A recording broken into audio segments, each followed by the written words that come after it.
کہ ہم اہل سنت والجماعت والے لوگ الحمدللہ ثم الحمدللہ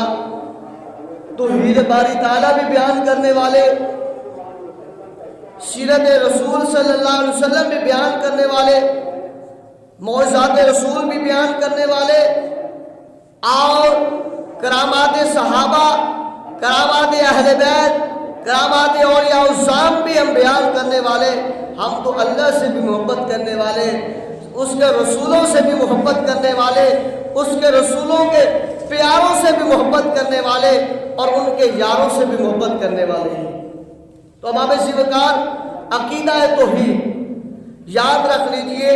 کہ اللہ وحدہ لا شریک جو ہے اس کا کوئی شریک نہیں ہے، نہ خدا ہونے میں اور نہ اس کی اپنے جو ہے وہ حقیقی علم ہونے میں، اور نہ اس کے کوئی صفات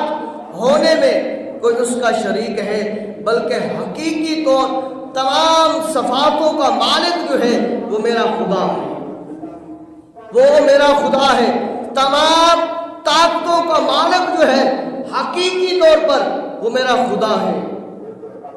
جو دنیا والوں کو بیٹے دینے والا میرا خدا ہے، بیٹیاں دینے والا میرا خدا ہے، یہ پھلوں کو لگانے والا درختوں کے اوپر میرا خدا ہے، یہ سبزیاں اگانے والا میرا خدا ہے، یہ زندگیاں دینے والا میرا خدا ہے۔ اللہ اکبر، برکیف ہر چیز کا مالک و خالق میرا خدا ہے، حقیقی طاقت کا مالک میرا خدا ہے۔